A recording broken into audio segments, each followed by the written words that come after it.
When Isabella next woke, her world was haze and firelight. Her head throbbed so badly she nearly vomited. She tried to sit up, but firm hands pushed her back onto a straw pallet. A voice spoke in a clipped, commanding accent. "Easy. You fell from the cliffs outside my lands. You're lucky to be alive." Her vision cleared enough to see a tall man in fine black and crimson doublet, embroidered with the rampant lion of Alveria. His eyes were ice blue, watching her with calculation. "Who are you?" she rasped. The man smiled thinly. "You don't remember? Good. That will make this easier." She had no answer. The pain in her skull swallowed all thought. Duke Lucien of Alveria had found her half dead at the foot of the cliffs. Recognizing a chance to humiliate his enemy, he had her nursed back to health, then pressed her into service in his household under a false name. To the world, she was now Clara, a lowly maid in Alveria's grand ducal palace. She spent her days scrubbing floors and her nights bowing to nobles who spat commands. Lucien's steward took special pleasure in assigning her to personal service for the Duke himself. If she'd remembered who she truly was, she'd have killed them all. But Isabella, Isaac, remembered nothing. Only a sense of restless, infuriated pride stirred in her breast when the Duke ordered her to fetch wine or polish boots. Life in Alveria's ducal palace was unkind to servants. Clara, once Isabella, now stripped of name and title, spent her days mopping polished marble floors and tending smoky hearths. The grand halls glittered with tapestries and gilt-framed portraits of Lucien's ancestors, all watching her with stony contempt. The ducal steward delighted in ordering her to serve Duke Lucien personally.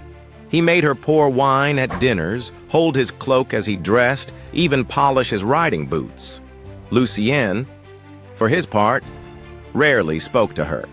When he did, his tone was glacially polite.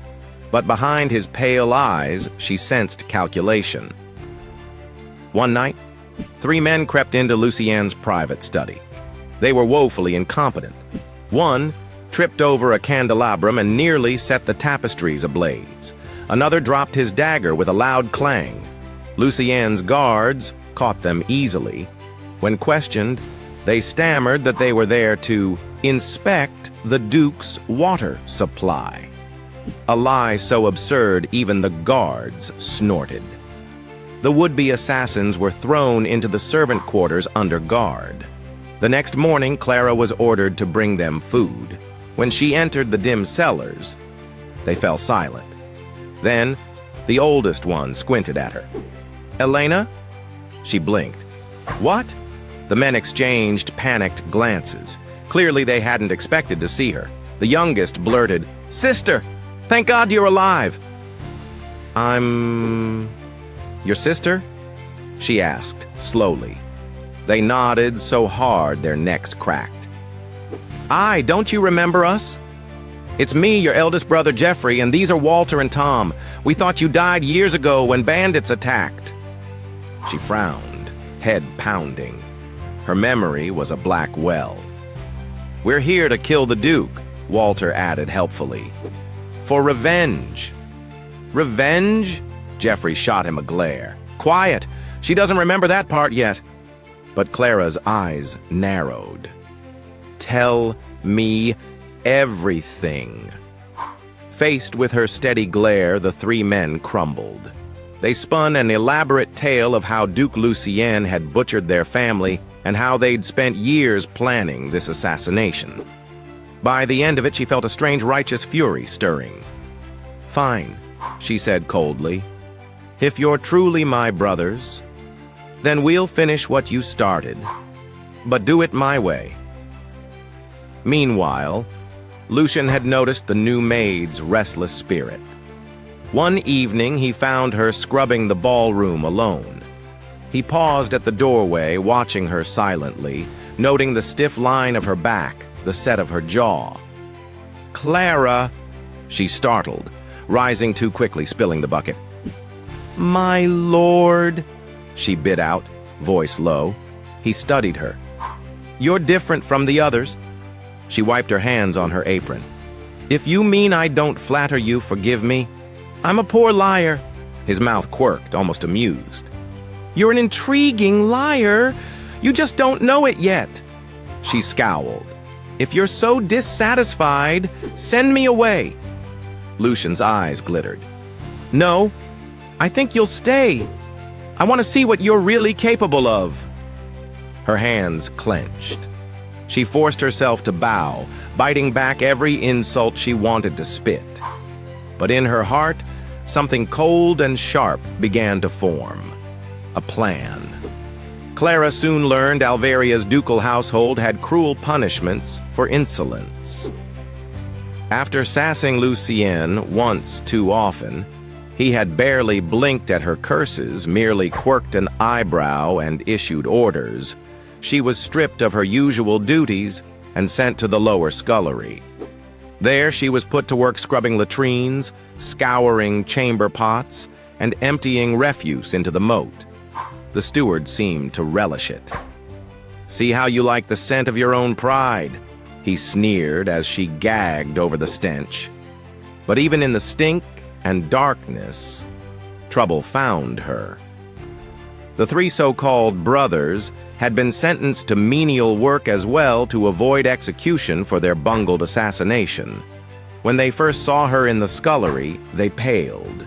Geoffrey stammered, "Sister, you're here too?" Clara squinted. "Do I know you?" They scrambled to maintain their ruse. "Aye," Walter said too quickly. "We're your family, remember? Bandits separated us. You lost your memory in the woods, but you're our Elena." She frowned. Something about their wide, terrified eyes struck her as suspicious. "I don't recall anything," she said flatly. "And I don't trust you." The three exchanged panicked glances. Finally, Geoffrey leaned in conspiratorially. "She's on to us. We'll have to convince her." That night, as she slept on a pile of burlap sacks, she felt a strange sweetness in the air. Her eyelids grew heavy. She realized too late they'd dosed her with poppy fumes.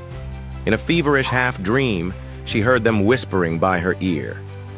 "Elena, think of home. Think of the firelit hearth. Mother's singing." Images flickered in her mind. Vague, warm, impossibly real. She saw three brothers smiling at her around a table, felt laughter in her throat. When she woke in the chill dawn, her head hurt, but her heart felt wrong. Geoffrey crouched beside her, eyes red. "You remember, don't you?" Clara blinked. Her mouth worked. Finally, she croaked, "My brothers." The three let out shaky cheers of relief, hugging her. God above, she thought foggily. What have I agreed to? Once she accepted them as family, they began conspiring in earnest. Their goal hadn't changed. Kill Duke Lucien. But they were so spectacularly bad at it, she nearly tore her hair out. Walter tried to slip poison in Lucien's wine, only to spike the wrong decanter. The steward nearly died instead. Geoffrey tried to stab Lucien in the corridor, but the Duke sidestepped calmly and had him dragged off for flogging before releasing him as a joke. Clara, Elena, as they insisted, finally lost patience. "You three are going to get us all hanged," she snarled. "If we're doing this, we do it my way." They saluted at once, calling her little sister, like loyal foot soldiers. She sighed. "Fine. Listen closely. Here's the new plan." Life in the ducal palace soon descended into farce. Geoffrey, Walter, and Tom took their roles as brothers far too seriously. They'd loudly address her as sister in front of other servants, drawing suspicious looks. They even tried rehearsing a family history at night by candlelight. Say mother's name was Agnes. No, it was Beatrice yesterday. Damn it, keep it straight. Clara watched them argue, arms folded, expression sour. You realize Lucien's spy master is going to kill us for this idiocy? Not if you play along, Jeffrey wheedled. Please, you're our best chance. She pinched the bridge of her nose. I can't believe I'm helping you morons plan Reggie's side. When they next tried to poison Lucien, they were so obvious the steward sniffed the wine and declared it suspiciously minty. Beaten and humiliated, the trio crawled back to the scullery. We need another plan, Walter mumbled, lips split. Clara sighed. Another plan? Or any plan that actually works? They looked at her with shining, desperate hope. She scowled. Fine, I'll think of something. But if you ever call me little sister again in public, I will kill you myself.